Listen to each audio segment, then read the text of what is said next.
2019 का लोकसभा चुनाव अभी नागौर से लड़ना चाहते थे। मैं नहीं लड़ना चाहता था। 2019 में जो पैनल बना तो उसमें CR चौधरी साहब की एज उस वक्त 70 के आसपास हो गई थी। तो पार्टी के उस वक्त तत्कालीन प्रदेश अध्यक्ष जी थे मदन लाल जी सैनी। तो उन्होंने सोचा कि भाई नागौर में 2018 के चुनाव में क्या हुआ, कांग्रेस ने युवाओं पर एक लंबा दाव खेला। कांग्रेस ने लगभग 10 में से नागौर जिले की 8 सीटों पर युवाओं को टिकट दिए और 8 में से 6 जीते। तो MP चुनाव में भारतीय जनता पार्टी की भी शायद कहीं ना कहीं ये सोच रही होगी कि हमें भी नागौर में कुछ युवाओं को मौका देना चाहिए। उसी संदर्भ में मुझे पार्टी ने चुनाव लड़ने की जो मेरी मानसिकता थी पूछी तो मैंने हाँ की थी। पैनल में मेरा नाम गया था, CR चौधरी साहब और मेरा नाम गया था। और अगर गठबंधन नहीं होता तो प्राथमिकता CR चौधरी साहब की रहती और CR चौधरी साहब का उस वक्त नाम अजमेर से भी चल गया था कि भाई अजमेर से भी उनको चुनाव लड़ाया जा सकता है। तो अगर चौधरी साहब को अजमेर भेजा जाता तो शायद नागौर MP का चुनाव मुझे सौभाग्य मिलता लड़ने का। आप भी जाट समुदाय से आते हैं, फिर बेनीवाल को टिकट मिला, बेनीवाल जीत के गए, बाद में गठबंधन तोड़ लिया उन्होंने। आप भी जाट समुदाय से आते हैं, तो क्या आपको लगता है कि जाट समुदाय में बेनीवाल से बड़ा नेता उस वक्त कोई नहीं था या इस वक्त कोई नहीं? देखो, सामाजिक नेता अलग चीज़ होते हैं और ऐसा नहीं कि बेनीवाल जी को जाट समाज के नेता थे, ऐसा नहीं था। हाँ, बेनीवाल जी ने जाट समुदाय को खुद से जोड़ने में सफलता पाई, लेकिन वो सामाजिक नेता नहीं थे। बेनीवाल जी ने पार्टी बना रखी थी, तो वो भी एक राजनीतिक दल के नेता थे। हाँ, उन्होंने ये अपने प्रयासों से ये जरूर किया कि जाट समाज में उनके दल जो RLP जो उनका दल था उसकी थोड़ी पैठ ज़्यादा बन गई थी, तो जाटों के वोट RLP से ज़्यादा जुड़े। लेकिन बेनीवाल जी कहीं से भी सामाजिक नेता नहीं है, आज भी नहीं है। आज भी वो अपने दल के साथ चल रहे हैं और 36 कौम के वोटों को लेने का प्रयास वो भी कर रहे हैं। तो सामाजिक नेता नहीं कहकर मैं उनको एक राजनीतिक दल और राजनीतिक पार्टी का मुखिया ही कहूँगा। लेकिन वो डंके की चोट पर कहते हैं युवा मेरे साथ है, जाट मेरे साथ है और मुझे इन्हीं के वोट से चुनाव जीतने होते हैं। नहीं, अगर जाट पूरे राजस्थान का जाट अगर साथ होता तो जाट कम से कम 55 सीटों पर राजस्थान में 1 नंबर कम्युनिटी है, सबसे ज़्यादा मत है 55 सीटों पर, और 31 सीटों पर जाट प्रभावी भूमिका में है। जिस साइड जाट का वोट जाता है वो जीतता है। तो अगर जाटों के लीडर हो जाते या एक समाज के लीडर रहते तो उनकी सीटें 3 ही क्यों आई? मेरे हिसाब से सीटें उनकी ज़्यादा आनी चाहिए थी। जाट समाज तो कई सीटों पर 80-80, 90-90 हज़ार वोट है। तो सामाजिक नेता के तौर पर आज भी उनकी छवि नहीं है, वो एक राजनीतिक दल के मुखिया ही है। आप कह रहे हैं कि 3 ही सीटें आई, अगर जाटों का पूरा समर्थन होता तो और सीटें आती, इसीलिए तो आपकी 200 सीट पर लड़ रहे हैं पूरे राजस्थान में। वो अब लड़ने को तो लड़ सकते हैं, लेकिन आदमी को लड़ने से पहले अपनी पार्टी की व्यवस्था भी देखनी चाहिए। और 200 सीटों पर अगर लड़ भी लेंगे तो उसमें भी आप मान के चलो कि उनको भी दूसरी, तीसरी, चौथी, पांचवी सब कौमों का साथ लेना पड़ेगा। अगर वो किसी भी सीट पे चुनाव लड़ेंगे तो ये तो नहीं कह सकते ना कि यहाँ मुझे सिर्फ जाट वोट देना, जाट के अलावा कोई मत देना। तो वोट तो उनको सारी कम्युनिटी चाहिए। तो जो सभी जातियों के वोटों को लेने की चेष्टा रखते हैं वो सामाजिक नेता तो हो नहीं सकते। और ये सत्य भी है, कोई भी एक कम्युनिटी जीत नहीं सकती जब तक उसके साथ दूसरी, तीसरी कौमें नहीं जुड़ जाती। आपको टिकट जरूर एक कम्युनिटी के आधार पर मिल सकता है, उस कम्युनिटी के किसी विधानसभा में वोट ज़्यादा है तो आपको टिकट मिलने में आपकी जाति जरूर सहायक हो सकती है, लेकिन आपकी जीत तभी तय होगी जब आपकी 36 कौमों में पहुंच होगी, 36 कौम के लोग आपके साथ होंगे, तभी आप जीत पाओगे। आप भी जाट समुदाय से हैं, आप थोड़ा विस्तार से बताइए जाट समुदाय क्या कुछ सोचता है और आप किस तरीके से अपने समुदाय और साथ में 36 कौमों में कैसे पैठ बनाने की कोशिश करेंगे? देखो, जाट समाज राजस्थान का प्रभावी समाज है और जिसकी राजनीतिक दखलंदाजी भी खूब रही। ये जरूर हुआ कि जाटों के साथ जाट पहले कांग्रेस ही था। कांग्रेस के जो इन 70 सालों, आज़ादी के 70 साल के जो हम शासन देखते हैं उसमें से 50 साल तक कम से कम कांग्रेस ने राज किया, तो उसमें जाट समाज की बहुत महत्वपूर्ण भूमिका थी। लेकिन 50 सालों में कांग्रेस ने जाटों को सिवाय वोट बैंक के कुछ नहीं समझा। उनका वोट तो लिया, लेकिन जो जाट समाज जो अपेक्षा रखता था वो अपेक्षाओं पर कांग्रेस खरी नहीं उतरी। इवन ये देख लीजिए कि जाट आरक्षण भी कांग्रेस ने नहीं दिया जाटों को। ये भारतीय जनता पार्टी के नेता अटल बिहारी वाजपेयी थे जिन्होंने जाटों की इस पीड़ा को देखा और जाट उनको लगा कि भी जाट आरक्षित श्रेणी में आने वाली कौम है, तो अटल बिहारी वाजपेयी जी ने जाटों को आरक्षण दिया, जिसके बाद में भाजपा की तरफ जाटों का रुख हो गया। और हमने 2003 में जाट समाज ने प्रचंड बीजेपी का बहुमत लाने में सहयोग किया था। तब से जाट है जो विचारधाराओं में डिवाइड हो गया, किसी कांग्रेस जैसे दल का एक तरफा वोट बैंक नहीं रहा। अब जाट भाजपा को भी, और आप देखो राजस्थान में 25 लोकसभा सीटें हैं और हमने भारतीय जनता पार्टी ने 2014 और 2019 दो बार 25 की 25 सीटों पर काबिज हुए हैं। तो ये तो मान के चलो कि ये जाट समाज के सहयोग के बगैर संभव नहीं था।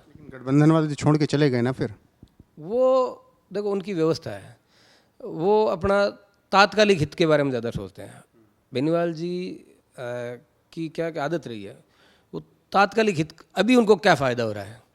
उस वक्त क्या थे, पंचायत के चुनाव थे सामने, जब वो गठबंधन छोड़ के गए तो पंचायत के चुनाव थे, तो उनको लगा कि पंचायत के चुनाव में मुझे अगर समाज को साधना है तो मुझे बीजेपी से गठबंधन को छोड़ना पड़ेगा। तो उन्होंने पंचायत चुनाव को देखते हुए वो गठबंधन छोड़ा था। कुछ एक किसान आंदोलन को लेकर कुछ असहमति भी रही होगी उनकी, लेकिन मेन जो था वो सामने जो पंचायत समिति के चुनाव थे, उन पंचायत समिति के चुनाव में अपने पार्टी के अस्तित्व को खड़ा करने के लिए कि बीजेपी के साथ रहते तो बीजेपी उनको गठबंधन में सीटें देती नहीं देती, वो सारी बात की बातें थी, लेकिन उनको अपनी पार्टी का वोट काउंट कराना था कि मेरे पास इतने वोट हैं। तो वो वोट काउंट कराने के लिए उनको अलग से खड़ा होना पड़ता। अलग से खड़ा होने के लिए पंचायत चुनावों में उन्होंने गठबंधन तोड़ा था ताकि वो अपने प्रत्याशियों को उतार सके। तो अब आपको लगता है कि वो बीजेपी के कद के सामने खड़े हो चुके हैं? देखो आज बीजेपी का तो बहुत बड़ा कद है। बीजेपी के आज 17-18 स्टेट में गवर्नमेंट है, राजस्थान में उनको छोड़ दें तो 24 MP हैं, तो बीजेपी के बराबर तो अभी खड़े नहीं। और बीजेपी के बराबर खड़ा होने में, देखो बीजेपी को भी खड़ा होने में बहुत लंबा टाइम लग गया था। 1980 में जब पार्टी बनी और हमने स्पष्ट बहुमत की सरकार, तो वक्त लगा, तो अभी बीजेपी के सामने इतना बड़ा कदम नहीं। कह रहे हैं अशोक गहलोत ने काम 1.5 साल में अच्छा कर दिया, अब हम रिपीट करने की कोशिश करेंगे, तो आपको क्या लगता है? नहीं, कहाँ काम कर दिया बताओ? ये जनता कह रही है, मैं नहीं कह रहा। अच्छा, जनता, एक बात बताओ, जनता इतनी तो होशियार है। अशोक गहलोत जी ने 2 बार प्रयास किया है। जनता ने ये कहा है कि 1.5 साल पिछले काम किए हैं। 1.5 साल किया ना, तो सीधा सीधा मोटिव क्या लग रहा है? 1.5 साल काम इसलिए किए हैं कि, तो 1.5 साल काम किए, इसका मतलब 3.5 साल काम नहीं किए। 3.5 साल उन्होंने क्या किया फिर? 1.5 साल काम इसलिए किया कि वापिस सत्ता में आ जाए। तो वो काम जनता के लिए नहीं कर रहे हैं, वो काम खुद के लिए कर रहे हैं, अपने लोगों को, अपनी सरकार को रिपीट कराने के लिए कर रहे हैं। जनता के लिए क्या कर रहे हैं? जनता को तो रेवड़ियाँ बांट रहे हैं, मुफ्तखोरी की आदत डाल रहे हैं, जनता को बरगला रहे हैं, भटका रहे हैं। अगर वो यही जो काम अभी इन 1.5 सालों में किया, ये काम अगर 3-3.5 साल पहले करते, 4 साल पहले करते, तो जनता को फायदा तो पहुंचता। अभी तो घोषणाएं हो रही है, इनको लागू थोड़ी किया जा सकता, आचार संहिता लग जाएगी अगले महीने। अभी घोषणाएं हो रही है, अब ठीक है कोई भी चीज़ बांट रहे हैं, देश राजस्थान के संसाधनों का दुरुपयोग हो रहा है। और इसमें भी घोटाला, जितनी भी ये योजना ला रहे हैं, जब सरकार बदलेगी, इनकी जांच होगी, तो मान के चलो, अभी देखे नहीं आपने, ये फूड पैकेट बांट रहे हैं, अभी फूड पैकेट बांट रहे हैं, हर घर में राशन का फूड पैकेट जाएगा। अब उन फूड पैकेटों की स्थिति क्या है? इनको खुद को 8 से 10 जिलों में फूड पैकेटों के जो टेंडर हो रखे थे वापस लेने पड़े, क्योंकि उसमें घोटाले हुए। तो काम कहाँ कर रहे हैं? काम अगर करने की नीयत होती तो जिस दिन सरकार बनी, इनकी सरकार तो लोगों ने बना दी थी 5 साल पहले लोगों ने, तो इनकी लोगों की, जनता के हितों के लिए काम करने की अगर इनकी चेष्टा होती तो ये पहले ही दिन से काम चालू कर देते, तो आज वो काम धरातल पे आ जाता। तो इनको काम नहीं करना, इनको घोषणाएं कर काम। एक बात बताओ, पिछली बार चुनावों से पहले कह दिया था किसानों की कर्ज माफ़ी कर दूंगा और प्रदेश के सारे बेरोजगारों को 35 रुपये भत्ता दे दूंगा। क्या दे दिया देश के बेरोजगारों को भत्ता? ये चुनाव के टाइम में इस प्रकार की झुट्टी थोती घोषणाएं करके सरकार में बने रहना चाहते हैं। काम, वो आदमी अगर काम करने की रखता अपने अंदर कुव्वत, तो पहले ही दिन से काम चालू करती सरकार, और जिससे 5 साल लोगों को फायदा मिलता। अब तो घोषणाएं हैं। आप कह रहे हैं कि केवल घोषणाएं हो रही हैं और लुभावने वादे किए जा रहे हैं। अरविंद केजरीवाल भी आ रहे हैं आपकी राजस्थान, कोई फर्क नहीं पड़ता। अरविंद केजरीवाल को रोक लिया कांग्रेस ने। गुजरात में अरविंद केजरीवाल ने कांग्रेस को बड़ा नुकसान पहुंचाया। अरविंद केजरीवाल यहाँ सिर्फ आएगा तो ये इनके ऊपर जो गठबंधन बना है, उस गठबंधन में उसको 1-2 सीटें ज़्यादा मिल जाए, इसका प्रयासरत में। बाकी इनका व्यापक स्तर पर राष्ट्रीय स्तर पर इनका गठबंधन हो चुका है सभी दलों का, और सब लोग मिलकर यही चाहते हैं कि कैसे भी करके मोदी को हराया जाए। वहाँ उनकी आपस की जो टकराव है उसको वो छोड़ने के लिए तैयार है। अब एक देखो आप, गुजरात में केजरीवाल ने कितना प्रयास किया, पूरे दमखम लगा के वहाँ गुजरात में चुनाव लड़ा। राजस्थान में कहीं दिख रहा है क्या केजरीवाल? 2 महीने रहे हैं चुनाव को, 3 महीने, कहीं केजरीवाल फैक्टर कहीं दिख ही नहीं रहा। फिर आपको लगता है केवल कांग्रेस वर्सेस बीजेपी, आरएलपी और आप आदमी पार्टी कुछ नहीं? आम आदमी पार्टी तो कुछ नहीं है। आरएलपी जो व्यवस्था बनेगी वो बनेगी टिकटों के बाद। आरएलपी की एक चीज़ मैं कह देता हूँ, आरएलपी कहीं पे भी कांग्रेस और बीजेपी के दोनों दलों के टिकट डिक्लेयर होने से पहले कोई भी टिकट डिक्लेयर नहीं करेगी। आरएलपी को फ़ायदा कहाँ मिलेगा? ये डर नहीं है। आरएलपी के पास नेता कहाँ है? आरएलपी के पास 2-3 नेता ही हैं। आरएलपी के पास कहाँ नेता है? नेता नहीं है ना। 200 सीट पर लड़ेंगे कैसे? 200 सीट पे लड़ने वाले उनके पास नेता नहीं, उनके पास कार्यकर्ताओं की फौज हो सकती है। नेता तो सिर्फ एक ही है, हनुमान जी, एक ही नेता है। नारायण जी उनके भाई हैं, आरएलपी के कार्यकर्ता हैं।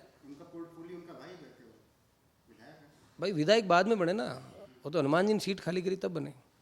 तो बाकी हाँ हो सकते हैं पार्टी के कद्दावर नेता हो सकते हैं, लेकिन नेता उस पार्टी में एक ही है, हनुमान बेनीवाल। और ये मैं बता रहा हूँ आपको, ये 200 सीटों पर लड़ेंगे, लेकिन कैसे लड़ेंगे?